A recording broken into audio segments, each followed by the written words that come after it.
একটা প্রসিদ্ধ শহরের এলাকায় অনেকগুলো রিক্সাওয়ালা পবনের জন্য কাজ করত। পবনের কাছে অনেকগুলো রিক্সা ছিল ও অনেকগুলো ড্রাইভারকে কাজে রেখেছিল। ওরা সবাই সারা দিন রিক্সা চালাতো আর বিকেলবেলা সমস্ত টাকা পবন শেঠকে দিয়ে দিত।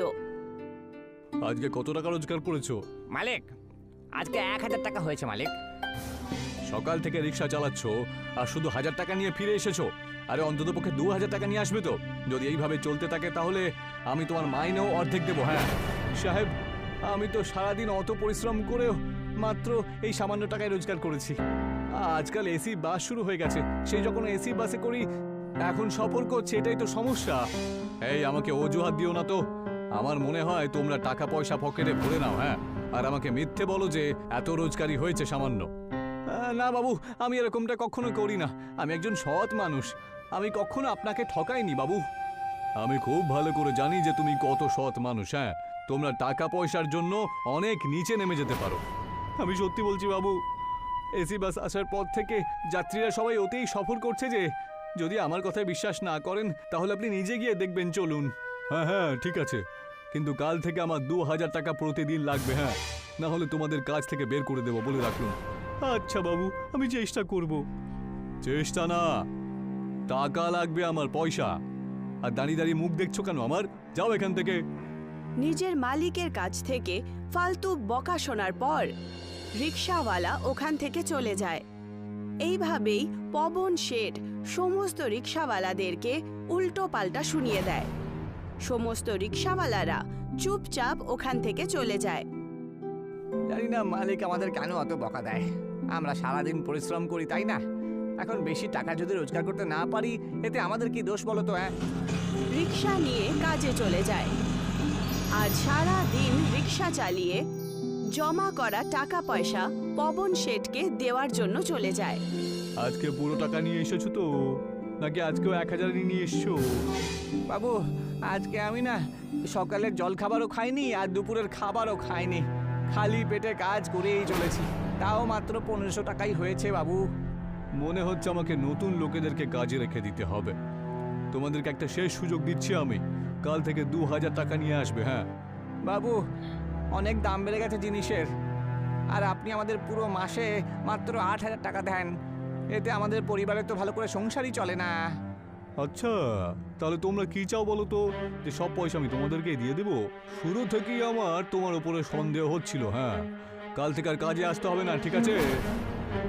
পবন শেঠ রাগের চোটে সমস্ত রিক্সাওয়ালাদেরকে কাজ থেকে বার করে দেয়, যার কারণে সমস্ত লোকেরা খুবই উদাস হয়ে যায়। জানি না এখন আমরা আমাদের বাড়ির সংসার কি করে চালাবো।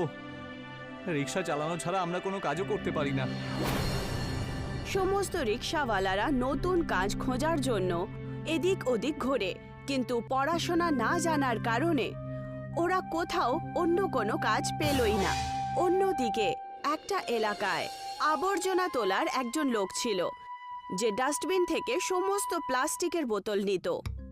যবে থেকে প্লাস্টিকের বোতলে জল আসা শুরু হয়েছে তবে থেকে অনেক প্লাস্টিকের বোতল আমি পাই এখানে। আমার তো অনেক লাভ হচ্ছে এই বোতল দিয়ে। হ্যাঁ, সেই লোকটা সারা দিন পরিশ্রম করার পর প্লাস্টিকের বোতল একত্রিত করত আর নিজের গলির কাছে এসে সমস্ত বোতলগুলোকে রেখে দিত। সারা মাস বোতল একত্রিত করতে করতে তার কাছে প্লাস্টিকের বোতলের একটা অনেক বড় পাহাড় জমা হয়ে যায়। এত প্লাস্টিকের বোতল বিক্রি করে আমি অনেক টাকাও পেয়ে যাব। এখন আমি একটা ভালো বাড়ি ভাড়া নিতে পারবো। হ্যাঁ, আবর্জনা তোলার লোকটা প্লাস্টিকের বোতলগুলোকে নিজের ব্যাগে জমা করে বাড়ির জন্য রওনা দিচ্ছিল। তক্ষুনি তার নজর পড়ল রিক্সা স্ট্যান্ডে দাঁড়িয়ে থাকা রিক্সাওয়ালাদের ওপর। ও ওদের কাছে গেল। কি হয়েছে ভাইয়েরা, তোমরা আজকে কাজে যাওনি? আর তোমাদের রিক্সাও তো দেখতে পাচ্ছি না, কি হলো বলো তো? আরে কি আর বলি দাদা, আমাদের মালিক আমাদের কাজ থেকে বের করে দিয়েছে। এখন আমাদের কাছে আর কোনো কাজও নেই। তোমরা নতুন রিক্সা ভাড়া নিয়ে কাজ শুরু করে দাও না। আরে দাদা, আমাদের কাছে এত টাকা পয়সাই নেই যে আমরা ভাড়া করে রিক্সা নিতে পারবো। আরে কাজ না করলে তোমাদের সংসার কি করে চলবে? হ্যাঁ, আরে ছেলেপিলে তো না খেতে পেয়ে মরবে। তার থেকেও খারাপ অবস্থা দাদা। সত্যি কথা বলতে তো দুদিন আমরা খাবারও খাইনি ভালো করে, আর বাচ্চাদেরকেও ভালো খাবার দিতে পারিনি, বুঝেছো? রিক্সাওয়ালাদের এইরকম অবস্থা দেখে আবর্জনা তোলার লোকটা ওদের ওপরে খুব দয়া দেখায় আর ও ওদের সাহায্য করার কথা ভাবতে শুরু করে। শোনো ভাই, আমার কাছে অনেক প্লাস্টিকের বোতল জমা করে রাখা আছে, আমরা সবাই মিলে ওগুলো দিয়ে রিক্সা তৈরি করতে পারি। তারপর ওই লোকটা সমস্ত রিক্সাওয়ালাদেরকে নিজের বাড়ির কাছে নিয়ে যায়, যেখানে সে প্লাস্টিকের বোতলের একটা বড় পাহাড় বানিয়ে দিয়েছিল। কিন্তু দাদা, এইসব দিয়ে তো তোমার পেট চলে, তাই না? তুমি যদি সব বোতলগুলো আমাদেরকে দিয়ে দাও, তাহলে তুমি তোমার সংসার চালাবে কি করে? আরে আমি তো একাই থাকি, আমার চিন্তা করো না তুমি। আর তোমাদের পেট কি করে চলবে সেটা ভাবো। আমি তোমাদের বড় দাদার মতন, তোমাদের ঘরে রান্না হলে তাহলে আমারও খিদে মিটে যাবে, বুঝেছো? ওই লোকটা আর সমস্ত রিক্সাওয়ালারা মিলে মিশে প্লাস্টিকের বোতল জুড়ে জুড়ে রিক্সা বানানো শুরু করে দেয়। দিন রাত অনেক পরিশ্রম করার পর ওরা সবাই অনেকগুলো রিক্সা বানিয়ে তৈরি করে ফেলে। চলো, দেবী মাতার মন্দির থেকে আমরা চাবিটা গিয়ে নিয়ে আসি। ওনার আশীর্বাদে আমাদের রিক্সা বেশ ভালোই চলবে। এখন এদের কাছে সমস্ত রিক্সাওয়ালাদের জন্য একটা একটা রিক্সা তৈরি হয়ে গিয়েছিল। সমস্ত রিক্সাওয়ালারা একটা দেবী মার মন্দিরে যায় আর পুজো পাঠ করে। পুজো করার পর সমস্ত দেবী মায়ের নিচে রাখা চাবি নিয়ে নেয় আর সেই জাদুই চাবি দিয়ে নিজের নিজের রিক্সা স্টার্ট করে দেয়। বন্ধুরা, আমাদের আগের রিক্সার থেকেও ভালো রিক্সা দেখছি, এটা আরো মজবুত দেখছি। আর এর মধ্যে আমাদের গ্যাস ভরারও কোনো দরকার হবে না, অন্ততপক্ষে গ্যাসের টাকাটা তো বেঁচেই যাবে। এখন সমস্ত রিক্সাওয়ালারা নিজের নিজের রিক্সার মালিক নিজেই ছিল। যখন ওদের মন হতো তখন ওরা রিক্সা চালাতো, আর ক্লান্ত হয়ে যাওয়ার পর ওরা আরামও করত। আর তার সাথেই তাদের প্লাস্টিক রিক্সা খুব দ্রুত চলতো, যার কারণে সমস্ত যাত্রীরা তাড়াতাড়ি নিজের গন্তব্যে পৌঁছতো। এখন আমরা অনেক টাকা রোজগার করতে শুরু করে দিয়েছি, সেই জন্য ওই দাদাকে আমাদের সাহায্য করতে হবে, বুঝেছো? সমস্ত রিক্সাওয়ালারা কিছু পয়সা নিয়ে আবর্জনা তোলার লোকের কাছে যায়। এই নাও দাদা, কিছু পয়সা আমরা পেয়েছি, এটা তুমি রেখে দাও। আরে এইসবের কি দরকার ছিল বন্ধুরা? আমি তো নোংরা জড়ো করে সংসার চালিয়েই নিচ্ছিলাম। তুমি সারা মাসের পরিশ্রম করা জমা করা প্লাস্টিকের বোতল আমাদের দিয়ে দিলে। আমাদের এই রোজগারের উপর তোমাদেরও অধিকার আছে, সেই জন্য আমরা আমাদের অধিকারের কিছু ভাগ তোমাকেও দেব। এখন প্রত্যেক রিক্সাওয়ালা নিজের জাদুই প্লাস্টিকের বটলের রিক্সা দিয়ে যা পয়সা উপার্জন করত তার কিছু অংশ বিকেল বেলা এসে ওই লোকটার হাতে দিয়ে দিত, যাতে দুজনেরই ভালো করে সংসার চলছিল। তাড়াতাড়ি নিজের প্লাস্টিক বটল রিক্সা দিয়ে সমস্ত রিক্সাওয়ালারা আর সেই আবর্জনা তোলার লোকটা ভালো পয়সা রোজগার করে ধনী হয়ে যায় আর নিজের জন্য বড় বাড়িও কিনে ফেলে, আর তার সাথেই অন্যান্য লোকেদেরও সাহায্য করা শুরু করে দেয়। পাঞ্জাবের একটি গ্রামে হ্যাপি নিজের স্ত্রী হরপ্রীতের সাথে থাকতো আর গ্রামবাসীদেরকে দুধ দই বিক্রি করতো সে। সারা গ্রামে হ্যাপির মতন টাটকা আর শুদ্ধ দুধ কেউ বিক্রি করতো না, সেই কারণে অন্য দুধওয়ালারা ওর ওপর হিংসে করত। তাদের মধ্যে একজন ছিল প্রবীণ। শয়তান হ্যাপিটাকে কিছু একটা করতেই হবে, না হলে আমাদের থেকে বেশি গরু গাই ওর কাছে থাকবে। আর নয়তো কি, কালকের ছোট্ট ছেলে এসে আমাদের কাছ থেকে বেশি জমি নিয়ে নিয়েছে, পয়সাও বেশি রোজগার করছে আর ক্ষেত বাড়ও ওর ভালোই চলছে। বেশি দিন নয়, আর কয়েকটা দিনেরই ব্যাপার, তারপরে তুমি দেখো। কিন্তু তুমি করবেই বা কি? হ্যাপি সারা গ্রামে কি জন্য বিখ্যাত? নিজের দুধ আর মিষ্টির জন্যই তো। ওর দুধ আর ওই দুধের সব জিনিসপত্রে আমি কেমিক্যাল মিশিয়ে দেব, তাহলে দেখো কি হয়। এবার তুমি টের পাবে। খুব বেশি লাফালাফি করো তাই না? তোমাকে আমি সঠিক উচিত শিক্ষা দেব। এইবার তুমি দেখো কি করি। এসো এসো, দুধ নিয়ে নাও, দুধ নিয়ে নাও। কেন হ্যাপি ভাই, কোথায়? আজ দুধ নিয়ে আবার বেরিয়ে গেলে তুমি? যেতে যেতে আমাকেও দিয়ে যাও। আরে আমি আর কি বলবো দিদি, এই নাও 2 লিটার দুধ নিয়ে নাও। আজকের দুধ বেশি তাজা মনে হচ্ছে, কি বিশেষ আছে এতে? এক্ষুনি তো গোয়াল থেকে আমি দুধ দুই এনেছি, তাই টাটকা তো হবেই, তাই না? এইভাবেই সব গ্রামে দুধ আর দই বিক্রি করতে চলে যায়। সারা গ্রামে ঘুরে ঘুরে বিক্রি করে, আর দুধে উল্টোপাল্টা জিনিস মেশানোর ফলে গ্রামের কয়েকজন বুড়ো আর কয়েকজন বাচ্চা অসুস্থ হয়ে পড়ে। সমস্ত গ্রামবাসীরা এই নালিশ নিয়ে প্রধান মশাইয়ের কাছে যায় আর সব সমস্যা ওনাকে বলে। সমস্ত বাচ্চা আর বুড়োরা অসুস্থ হয়ে পড়েছে, তা এমন কি হলো যে সবাই একসাথে অসুস্থ হয়ে পড়লো? আরে আমাদের গ্রামে আবার কোনো রোগ দেখা দিল না তো। যদি এরকম হয় তাহলে কিন্তু সমস্যা দেখা দেবে। কোনো অসুস্থতা তো হয়নি ওনার। আরে সবাইকে জিজ্ঞাসা করো তো ওরা কি খেয়েছে, বলো তো, তাতেই বুঝতে পেরে যাব কি হয়েছে। কি খেয়েছো বলো ভাইরা? তখনই ওদের মধ্যে একটা বাচ্চা বলে ওঠে, মা আমাকে দুধ খাইয়েছিল, তখন থেকেই আমার পেটে খুব ব্যথা করছে।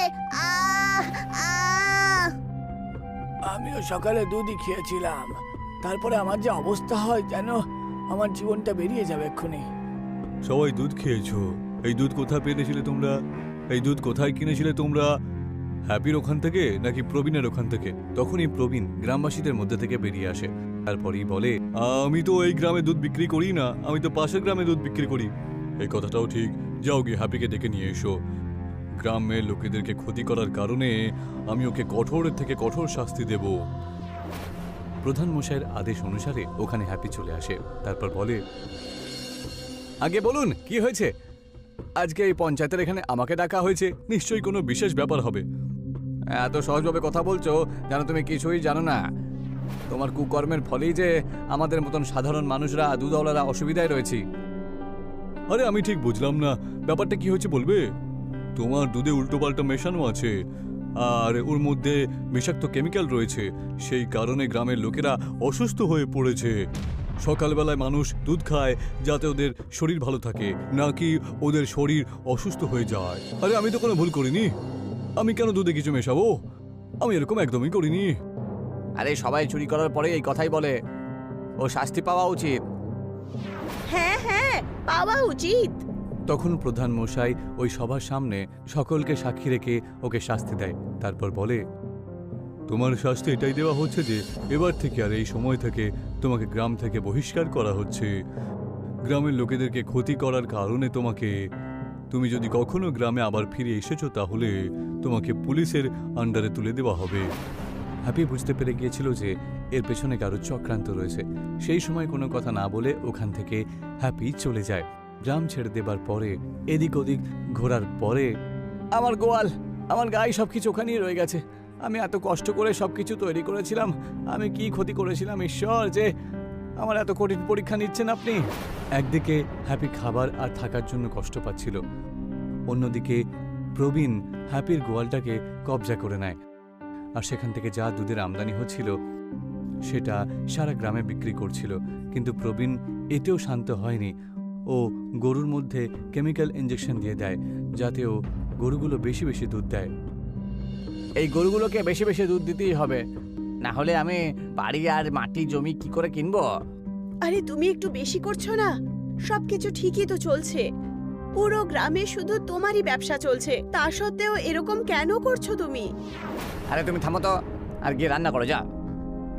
প্রবীণ ওই গোয়ালের গরুগুলোকে সবসময় ইঞ্জেকশন দিত, তার কারণে ওই গরুগুলো অনেক বেশি দুধ দিত। কিন্তু একদিন এমন আসে যে সমস্ত গরু অসুস্থ হয়ে পড়ে আর ওরা দুধ দেওয়া বন্ধ করে দেয়। এখন এই গাইগুলোকে নিয়ে আমি কি করব? এদেরকে জঙ্গলে ছেড়ে দাও, এদের সাথে আমাদের কোনো সম্পর্ক নেই। অন্য গরু নিয়ে এসে আমরা এদেরকে আবার ইঞ্জেকশন দেব। আমার এই জিনিসটা ঠিক মনে হচ্ছে না, এতটাও লোভ করা উচিত না। আরে আমি তোমাকে যেটা বললাম তুমি সেটা করো না, বেশি কথা বলো না তো। প্রবীণের কথা মতো ওর স্ত্রী সমস্ত গরুগুলোকে রাস্তায় ছেড়ে দেয়। সমস্ত গরু ঘুরতে ঘুরতে হ্যাপির সাথে গিয়ে দেখা করে। হ্যাপি ওদেরকে দেখে অবাক হয়ে যায়। এ কি, এগুলো তো আমাদের গরু, কিন্তু এরা জঙ্গলে কি করে এলো? আর এদের অবস্থা তো দেখছি খুবই খারাপ। আজকে এসব হলোই বা কি করে?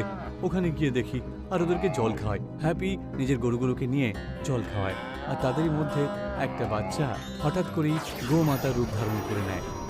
বৎস, তুমি বিনা লাভেও আমার সাহায্য করছো, আমি তোমার উপর প্রচন্ড প্রসন্ন। যাও, তোমার যা বরদান দরকার চেয়ে নাও। গোমাতাকে কথা বলতে দেখে হ্যাপি অবাক হয়ে যায় আর তাকে সে বলে বসে, আমি আমার সারা জীবন এই গরুগুলোকে সেবা করেছি আর পরিশ্রম করে কাটিয়ে দিয়েছি। আমি শুধু আমার জীবনটা এইভাবেই কাটাতে চাই। আমি চাই যে আপনি আমার আগের জীবনটাই আমাকে ফিরিয়ে দিন। তুমি তার চিন্তা করো না, আমি তোমাকে আশীর্বাদ দিচ্ছি। এই পশুদের তুমি খুব ভালো দেখাশোনা করো। ওদের থেকে যেই গোবর তুমি পাবে তাতে তুমি একটা ঘর বানিও, আর ওই গোবরের ঘর হীরের ঘরে পরিবর্তিত হবে, আর গোবরের উপলো হীরের উপলো তৈরি হয়ে যাবে। তাই বুঝি? আমি এরকমই করব। ঈশ্বর যখন যা চান তখনই সেটা করেন। আপনাকে কোটি কোটি প্রণাম মাতা, আপনাকে কোটি কোটি প্রণাম। এই যে গিন্নি, তুমি কেন বুঝতে পারছো না? আরে ওই হ্যাপি ব্যাটাটা গোবরের ঘর তৈরি করেছে জানো? আরে জঙ্গলের কাছ দিয়ে গেলেই তো গোবরের দুর্গন্ধ বেরিয়ে আসে বাবা গো। আমাদের ওটা দিয়ে কি করার আছে? আমাদের নিজেরটা দেখা উচিত, কোথাও কোনো ভুল না হয়ে যায়। আর এমনিতেও ভগবান আমাদের সবকিছু দিয়েছেন। আরে যতক্ষণ হবে ততক্ষণ আমরা এইভাবে গরুর দুধ বিক্রি করবো আর কি। হ্যাপি নিজের গোবরের বাড়িতে থেকে পশুদের সেবা করছিল। তারই মধ্যে একদিন ওর সাথে দেখা করতে প্রবীণ আসে। কিরে, কেমন আছিস? বল, কোথায় তুই? আরে প্রবীণ, এসো এসো। আরে তোর ধান্দা কেমন চলছে আজকাল? আমি জানি তো, তুই আমার দুধে কেমিক্যাল মিশিয়ে আমাকে গ্রাম থেকে তাড়িয়ে দিয়েছিলি। আরে তুই ওইসব কথা বাদ দে তো, ফালতু কথা। হ্যাপি আর প্রবীণ তখন কথা বলছিল। তারই মধ্যে সেই গোবরের ঘরটা হীরের ঘরে তৈরি হয়ে যায়, আর সেই ঘরে গোমাতার আশীর্বাদের ফলে হিরে লেগে যায়। আর সেটা দেখার পরে ওরা দুজনাই অবাক হয়ে যায়। মনে হচ্ছে এটা গোমাতারই আশীর্বাদ। হায় ঈশ্বর, তোমার কোটি কোটি প্রণাম জানাই। আরে এটা কি করে হচ্ছে? হীরের বাড়ি গোবরের থেকে হীরের কি করে হয়ে গেল এটা? আমি তো আমার চোখকেই বিশ্বাস করতে পারছি না। দেখলে তো, এই হচ্ছে প্রকৃতির নিয়ম, যখন সময় পাল্টায় না তখন সব পাল্টে যায়। হ্যাপির হীরের বাড়ি দেখে প্রবীণ অবাক হয়ে যায়, আর সে তার নিজের গ্রামে ফিরে যায়। ওখানে গিয়ে দেখতে পায় যে প্রধান মশাই আর গ্রামের অনেকজন লোক ওর অপেক্ষায় দাঁড়িয়ে রয়েছে। তোমার কারণে আমরা ওই নির্দোষ হ্যাপিকে গ্রাম থেকে বাইরে বের করে দিয়েছিলাম। তুমি তো মানুষ হবার যোগ্যই নও। আচ্ছা, এই কথা তুমি জানতে পেরে গেছো? আরে কে বলেছে সেটা আমাকে বলবে? তখন প্রবীণের স্ত্রী সামনে এসে বলে, এই সমস্ত কথাগুলো আমিই বলেছি। আমি আপনার খারাপ কাজগুলো এত বেড়ে গেছিল যে এই সমস্ত কথা আমাকে এদেরকে বলতেই হলো। প্রবীণ নিজের স্ত্রীর কথায় বিশ্বাসই করতে পারছিল না, আর প্রবীণ মনে মনে কষ্ট পায়। কিছুক্ষণের মধ্যে ওখানে পুলিশ চলে আসে, আর দুধে কেমিক্যাল মেশানোর কারণে প্রবীণকে গ্রেপ্তার করে চলে যায়। আমাদের গ্রামের বন্ধু হ্যাপিকে আবার এখানে ডেকে নিয়ে আসতে হবে। হ্যাপিকে গ্রামে আবার ডেকে নিয়ে আসার পরে গ্রামে এসে হ্যাপি আরও অনেক গাই বাছুর কিনে নেয়, আর তাদের সেবা করতে নিজের জীবন কাটিয়ে দেয়।